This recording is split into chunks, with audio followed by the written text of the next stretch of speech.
Hello everyone. Just want to show you a quick case study on the power of marginal gain theory to improve not just revenue but also profitability by quite staggering amounts.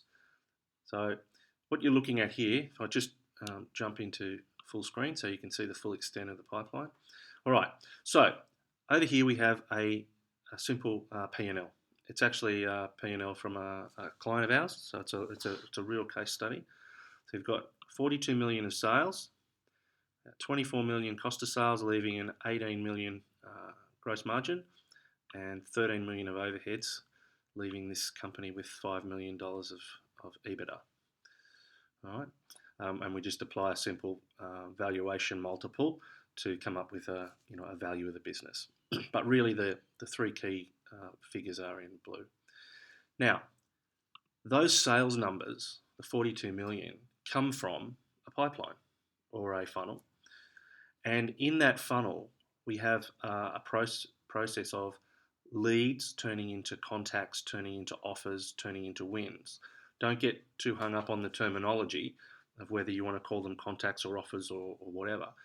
But they are, buyers progressing down through that funnel. And you start with a lot and you end with a few. So here at the top end of this model, I've actually put in the current Australian conversion metrics for those three steps of a pipeline, where leads turn into contacts, and currently they do that at 33.9%.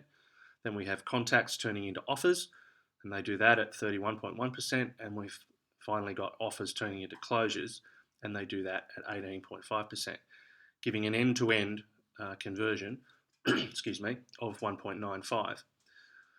All right, so watch what happens when I make some very marginal improvements to those conversions. All I'm going to do is I'm going to improve the effectiveness of my marketing by 1%. I'm going to improve that top metric by 1%.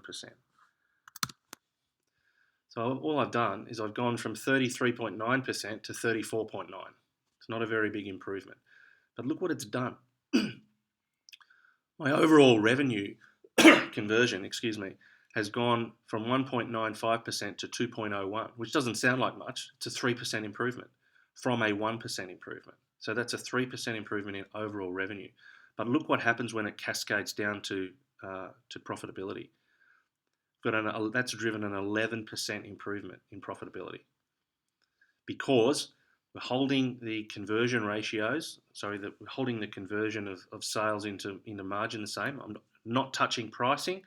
We're not touching anything that affects cost of sale.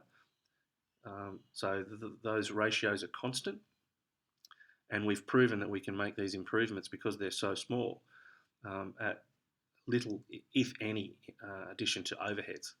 So that 3% improvement at the top line flows all the way down. Right? So a 1% improvement at one step of the funnel has done that.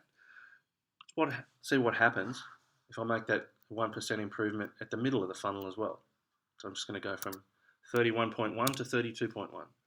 Right? My overall revenue conversion's gone to 2.07, which is still pretty bad. I mean, we're converting 2 out of 100, right?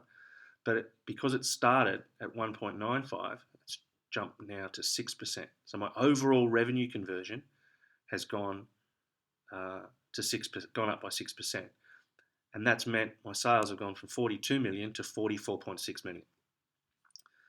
Pretty dramatic flow through down at the profit line to, as you can see, gone up by 23%. What about if I make a third 1% improvement, this time to the offer to close section of my pipeline? See what happens there. Overall revenue, still only at 2.18% conversion, but it's 12% up on the previous year. And my profitability is up by 43%. The power of marginal gain. All right. Then let's make those same 1% improvements 2 years running. So I improve in year 2 by a further 1% at the top part of the funnel, and 1% at the mid point, and 1% in the bottom. So I've gone up by 12. I've gone up by another 12. My overall allowing for rounding, my overall improvement in revenue in those 2 years has gone up by 25%. But look what's happened to my profitability. It's amazing. Now, let's have a look at that another way. Most companies, when they're trying to improve profit, do so by attacking their costs. They attack these numbers here, right? So we're looking for a 43% and then a 32% improvement in profit. Let's see what it takes in terms of cost reduction to get those figures. All right. So I'm just going to I'll zero these back out. Take us back to the starting point. Oops. And then let's see what we've got to reduce our overheads by in each of those 2 years to get the equivalent results. So I'm just going to pick a number. Let's just say 15%. So I've reduced my overheads by 15%. I get to 39. Not quite enough. Let's try 16. 16 gets us to 42. It's pretty close. All right. So I need a 16% reduction in overheads to give me the equivalent benefit of 3 1% improvements in revenue conversion. Let's go to year 2, where remember we needed another 32% down there. Let's see what we need to do in year 2. I'll start with 15 again. No, nowhere near enough. About 20. Pretty close.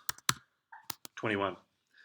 So I would need to take out from my cost base 16% in the first year and then another 21% in the second year to get the equivalent improvement in profit of a series of 1% improvements in revenue conversion.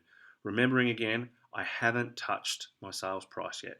This is all efficiency and effectiveness of the conversion of the revenue process.